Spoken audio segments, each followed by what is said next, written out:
Morning friend, welcome back to our new blogs. কেমন আছো তোমরা সবাই? আশা করছি সবাই খুব ভালো আছো। সকলকে জানাচ্ছি হচ্ছে শুভ স্বাধীনতা দিবস। আমাদের এই ৭৫তম স্বাধীনতা দিবসে যেন আমরা আরও স্বাধীনভাবে এগিয়ে যেতে পারি, সমস্ত বাধা বিপত্তি কাটিয়ে, সেটাই আর কি ঠাকুরের কাছে প্রে করবো। তো দেখো রিমোকে আমি আজকে কি পরিয়েছি। রিমোকে পরিয়ে দিয়েছি হচ্ছে ওর বার্থডেতে যেটা দিয়েছিলাম আমি আর্মিডেস, ওটা। তো যাব হচ্ছে স্কুলে, ঠিক আছে? তো ভিডিওটা একদম স্কিপ করবে না, আজকের ভিডিওটাও আশা করি তোমাদের খুব ভালো লাগবে। তো থাকো, চলো আমরা বেরোচ্ছি। আমরা বেরিয়ে আর কি দেখাচ্ছি স্কুলে কি কি হলো। তো দেখো আমরা বেরিয়ে পড়েছি, আর আমাদের বেরোতে অনেকটা সময় লেগে গেছিলো। আসলে বৃষ্টির জন্য আটকে পড়েছিলাম, 9টায় যাওয়ার কথা ছিল, তার জায়গায় আমাদের 9:30 বেজে গেছিলো। তো অনেক জায়গায় পতাকা উত্তোলন হয়ে গেছে, আর দেখো সামনে এই জায়গাটা এখনও হয়নি, হবে। আর সবাই দেখো কি সুন্দর একই রকমের জামা কাপড় পরেছে, দেখতে বেশ ভালো লাগছে। আর দেখো হয়ে গেছে বলে ওর বন্ধুরা সব ফিরে যাচ্ছে বাড়িতে। আর পুকুরটা দেখতে পাচ্ছ, বৃষ্টির জন্য পুরো রাস্তার সমান সমান জল এসে গেছে আর কি। তো আলটিমেট আমরা স্কুলে পৌঁছে গেছি, ও এবারে ঢুকছে স্কুলে আর কি।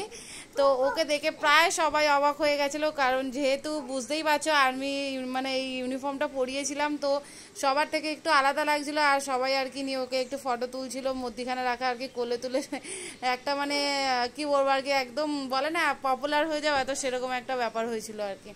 তো আলটিমেট ওকে নিয়ে সবাই মিলে আর কি মধ্যিখানে রেখে ফটো টটো তুললো সব আন্টিরা, আমিও তুলেছি, তোমাদের দাদাও তুলেছে। তো সেই ইয়েগুলোই দেখাচ্ছে আর কি। তো দেখো তোমাদের দাদা বলছে আর কি নমস্কার করার জন্য। তো এবার নমস্কার করা হয়ে গেলে ও আবার একটু দিয়ে দেবে হচ্ছে, দেখো আমার কাছে চলে এসছে। এবার দেখো এটা হচ্ছে ওদের স্কুলের আর কি কেয়ারটেকার মাসি যাকে বলা হয়। তো এনারা আর কি ইনি আর কি বাচ্চাগুলোকে দেখে রাখে আর কি, খুবই ভালো জানো তো, মানে এত টেক কেয়ার করে না বলে বোঝাতে পারবো না। তো উনি এনে একটু ফুল দিয়ে দিল, উনি কোলে তুলে ফটোও তুলেছে। এবার আমি ভিডিও না করে পারি, তো আমি একটু সামনে দাঁড়িয়ে আর কি ভিডিও করে নিলাম। তো হয়ে গেছে স্কুল থেকে, এবার আমরা বেরিয়ে পড়েছি। আর তোমাদের দাদা দেখো এখান থেকে কি নেবে হচ্ছে তোমার ব্যাচ আর পতাকা। তো দেখো স্কুল থেকে বেরিয়ে পড়েছি, বেরিয়ে পড়ে তোমাদের দাদা একটা ফ্ল্যাগ কিনলো, তো ওটা লাগাচ্ছে হচ্ছে বাইকের মধ্যে। তো লাগিয়ে নিই, তারপরে এখান থেকে দেখি কোথায় যাই আর কি। তো ঈশান একেবারে স্কুলে আজকে পপুলার হয়ে গেছে, যেহেতু এই ইউনিফর্মটা মানে আর্মি ড্রেসটা পরিয়ে নিয়ে এসেছি। তো সবাই আর কি ওকে নিয়ে ফটো তুলেছে, তোমাদেরকে শেয়ার করবো ফটোগুলো আর কি। তো চলো দেখি এরপর আর কি করছে সব কিছু দেখাচ্ছি। ব্যাসটা লাগাতে পারছিল না, তো আমি গিয়ে আর কি ব্যাসটা গিয়ে আর কি ওকে লাগিয়ে দিলাম আর কি, ফ্ল্যাগটা। তো লাগিয়ে দিয়ে দেখো কোথায় চলে এসে গেছি কচুরির দোকানে। তো খাবো হচ্ছে আমি গরম গরম কচুরি, তোমাদের দাদা খাবে হচ্ছে পরোটা, আমি খাবো কচুরি। তো ওই জন্য আমি কচুরিটা আর কি ওখানে নিয়ে নিয়েছি প্যাক করে। আর এদিকে দেখো তোমাদের দাদা চলে এসে পরোটার দোকানে, পেটাই পরোটা আর কি। আর যেহেতু 15th আগস্ট বুঝতেই পারছো, তো অনেক ভিড় দোকানে ছিল। তো আমি আর ছেলে বাইরে দাঁড়িয়েছিলাম, ও খাচ্ছিল ভেতরে, তারপরে খাওয়া শেষ করে আমরা বেরিয়ে পড়েছিলাম। তো এবার এসছি দেখো একটু বাজার থেকে নেব হচ্ছে একটু চিংড়ি মাছ। একটু আগে ফিরেছি, ফিরে ফ্রেশ হয়ে গেছে। আর দেখো জিলেপি কিনলাম, ওই দোকানটা থেকে দেখালাম কচুরি জিলেপি, কচুরি খাওয়া হয়ে গেছে, জিলেপিটা খাচ্ছি। রিমোকেও ওইদিকে আমি একটা জিলেপি দিয়ে বসিয়ে দিয়েছি। আর সারা ঘরের অবস্থা দেখো না, সব জামা কাপড় মেলা, কি করবো, কোথাও মেলবো, বৃষ্টি হচ্ছে, সমানে বৃষ্টি হয়ে যাচ্ছে। তো দেখো রিমো ওইদিকে জিলেপি খাচ্ছ, খা। আর আমি ওখানে জিলাপি খাই। আর তখন তোমাদের বাজার দেখালাম আর কি, বাজার থেকে কি নিয়েছি বলো তো। বেলা হয়ে গেছিল বলে সেরকম কোনো মাছ নিইনি, খালি দেখো একটুখানি চিংড়ি মাছ নিয়েছি। তো চিংড়ি মাছগুলো আমি এখন ধুয়ে পরিষ্কার করব। আর কচুরি খেয়ে না পেটটা ভার হয়ে গেছে, আমি আর ভাবছি আমার জন্য রান্না করব না। আর তোমাদের দাদাও যেহেতু আজকে টিফিন নিয়ে যায়নি, অতটা হেডেক নেই, খালি রিমোর জন্য এখন একটু সিদ্ধ ভাত বসিয়ে দেবো ভাবছি। আর চিংড়ি মাছটা ধুয়ে রাখি, চিংড়ি মাছটা কালকে করবো, আজকে আর কিছু করবো না। প্রথমে ভেবেছিলাম করবো তরকারি পটল আলু দিয়ে চিংড়ি মাছ দিয়ে। তো এখনো লুচিগুলো খেয়ে না পেটটা ভার হয়ে গেছে, এখনো দুটো লুচি পড়ে আছে, তরকারি পড়ে আছে। এবার যদি আবার ভাত করি খেতে পারবো না, দূর, দরকার নেই, রিমো মতো করে দিই, আবার না কালকে রান্না করবো। তার আগে তোমাদের দাদাকে একবার ফোন করে জিজ্ঞেস করবো, যদি বলে রাতে পান্তা খাবে তাহলে এখন বেশি করে ভাতটা বসিয়ে দেবো, রাতে তাহলে পান্তা খেয়ে নেবো, কারণ গ্যাস নেই।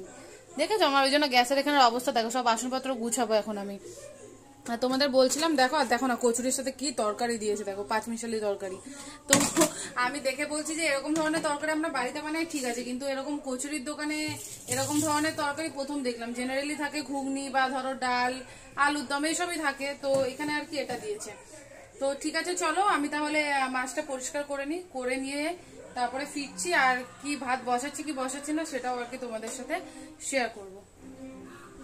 আমাদের দাদাকে ফোন করেছিলাম, ভাত খাবে বললো বলে ভাতটা বসিয়ে দিয়েছে। ওইদিকে চিংড়ি মাছ ছাড়িয়ে নিয়েছি, মানে 200 গ্রাম চিংড়ি মাছ নিয়েছিলাম, তার মধ্যে 100 গ্রামের বেশি মনে হয় খোলাতেই বাদ হয়ে গেল, আর একটুকুনি রয়েছে। তো ওটা নিয়েছি। আসলে একটা লাউ এনেছে তোমাদের দাদা, ভেবেছি একটু লাউ চিংড়ি করবো, বা পটল আলুর সাথেও চিংড়ি মাছ ভালো লাগে। অল্প কটা ফেলে দিলে না টেস্টটা দেখবে ভালো লাগবে, শূন্য রকমের লাগে। তো হয়ে যাবে আমাদের অল্প অল্প করে দিলে, যেহেতু 2 জন খাবো আর কি, 2 দিন হয়ে যাবে। তো সব পরিষ্কার করে নিয়েছি। চিংড়ি মাছটা দেবো আবার আমি ফ্রিজে ঢুকিয়ে। তো চলো চিংড়ি মাছটা ফ্রিজে ঢোকাই আর কি। আর দেখো আমার কি অবস্থা, বরফ হয়ে গেছে, ডিফ্রোস্ট করতে হতো গো। আমার মাছ ছিল না কালকে রাতে, যদি আমি ভুলে গেছিলাম, একদম মাথা ছিল না, কালকে রাতে যদি ডিফ্রোস্ট করে দিতাম না আমার ভালো হতো। তো যাক, এখন আপাতত থাক ঢোকানো, তারপরে না কালকে চিংড়ি মাছটা বের করে ডিফ্রোস্ট করে দেবো।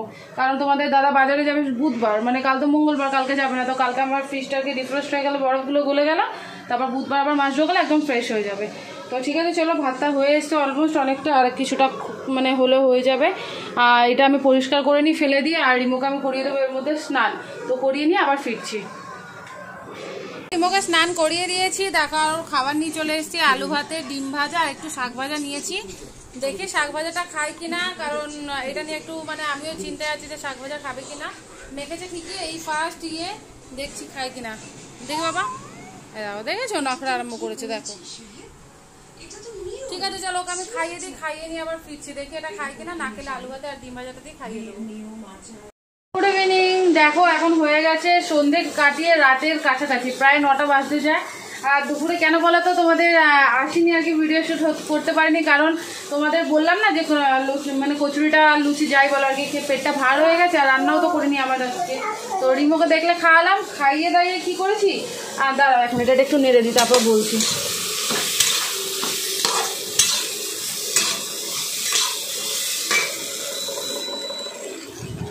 ওকে খাইয়ে ব্যাস আমার পেয়ে গেছিলো খুব জোর ঘুম, জানো তো। এবার যে ঘুমাতে গেছে চলে গেছিলো কারেন্ট। এবার ছেলেকে কিছুক্ষণ হাওয়া করতে করতে রিমোকে আর কি, তারপরে আর ইচ্ছে করছে না, আমিও শুয়ে পড়েছি, খাইও নি। সেই বিকেলে উঠলাম তোমার প্রায় 6:30টার কাছাকাছি, উঠে তখন ওই যে 2টো লুচি ছিল সকালে, ওই 2টো লুচি চা দিয়ে খেয়েছি। তখন আর ভিডিও শ্যুট করার কথা মনে ছিল না। এবার এই রান্নাটা করে রাখছি কালকের জন্য, যেহেতু গ্যাস নেই না, আর ইন্ডাকশানে রান্না করতে অনেক সময় লেগে যাবে, জানো তো। ভাত হতে প্রায় 8 ঘন্টা এরকম সময় লাগলে না, সকালে তোমাদের দাদাকে আর কি তাড়াতাড়ি টিফিন করে দিতে পারবো না। তো যেহেতু আজকে টিফিন নিয়ে যায়নি, কালকে টিফিন তো দিতেই হবে। তো ওই জন্য আর কি দেখো এখন বসিয়ে দিয়েছি, চিংড়ি মাছ দিয়ে তরকারি করবো। দেখো চিংড়ি মাছ ভাজা হয়ে গেছে। এইদিকে দেখো কালকে আমি কেটে রেখেছিলাম পটল আলু পেঁপে, আজকে করবো ভেবেছিলাম, আজকে তো করলাম না, ওটা একটু রয়েছে। আর ডাটাগুলো জানো তো বের করে দেখছি, ডাটাগুলো কেমন খারাপ হয়ে যাচ্ছে, ওই জন্য ভাবলাম যে না ডাটাগুলো তাহলে দিয়ে দিই, নাহলে পুরো নষ্ট হয়ে যাবে। তো একবারে বেশি করেই করে রাখবো, কালকে হয়ে যদি থাকে কিছুটা তরকারি থাকবে, পরশুদিন খেয়ে নেবো। তো চলো দেখো আমি নর্মালি নুন হলুদে সবজিগুলো ভেজে নিচ্ছি, এরপরে নর্মাল যেরকম পেঁয়াজ আদা রসুন দিয়ে তরকারিটা করে আর কি, সেরকমভাবেই করবো। তো করছি, তোমরা দেখতে থাকো। আর ভিডিওটা পুরোটা হয়তো দেখাবো না, কিছুটা কেটে কেটে দেখাবো, কারণ তোমরা সবাই জানো আর কি তরকারিটা এইভাবে কীভাবে করে। তাও তোমরা যদি কখনো দেখতে চাও পুরোটা আমাকে জানিও, তো আমি একদম প্রথম থেকে লাস্ট অবধি ভালো করে ভিডিও করে দেবো আর কি। চলো তরকারিটা আমি করতে থাকি, হয়ে গেলে পরে আবার তোমাদের সাথে দেখা হচ্ছে। তো দেখো আমি সবজিগুলো তুলে দিয়ে দিয়েছিলাম জিরে আর তেজপাতা ফোড়ন, আর দিয়ে দিয়েছিলাম পেঁয়াজ ভাজা, তারপরে দিয়েছিলাম পেঁয়াজ আদা রসুন বাটা, আর সবজিগুলো দিয়ে কিছুক্ষণ কষিয়ে জল নুন হলুদ জিরে গুঁড়ো লঙ্কা গুঁড়ো দিয়ে আর কি তরকারিটা করে নিয়েছিলাম। অলমোস্ট আমার সব কাজ শেষ, সব কিছু হয়ে গেছে আর কি, ফ্রেশও হয়ে নিয়েছি। তো এবার দেখো গরম গরম ভেজে নিচ্ছে হচ্ছে পেঁয়াজি। তোমাদের দাদা অনেকক্ষণ আজকে চলে এসেছে, তো পেঁয়াজিটা ভাজা হয়ে গেলে পরে আমরা খেয়ে নেবো। আজকে কি খাচ্ছি তোমাদের দেখাবো, তোমরা তো জানো সকালে বলেছি একবার। তো চলো আমি পেঁয়াজিটা ভেজে নিয়ে যাই ঘরে আর কি, ঘরে গিয়ে তোমাদের দেখাচ্ছি। তো দেখো পেঁয়াজি তো ছিল আছে বেগুন ভর্তা, আলুটা মাখবো, পেঁয়াজ লেবু লঙ্কা।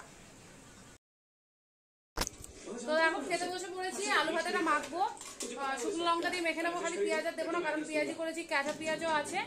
তো চলো আজকের মতো ব্লগটা তাহলে এখানে শেষ করছি। আর পান্তা ভাত খেতে কার না ভালো লাগে বলো তো, পান্তা ভাত এমন একটা জিনিস মানে ছিল আছে থাকবে আর কি। তো ওই জন্য মানে আমার খুবই ভালো লাগে, আমরা মাঝে মাঝে প্রায় এরকম গরমকাল হলে আরো বেশি খাই আর কি। এখন যদিও গরম মানে বৃষ্টি নেমেছে আর কি বলতে পারো তোমরা। তো ঠিক আছে, তো আজকে আর ব্লগটা বাড়াবো না, এখানে শেষ করলাম। আবার সামনে মানে নেক্সট ব্লগে তোমাদের সাথে দেখা হচ্ছে, ততক্ষণের জন্য tata bye, good night, take care.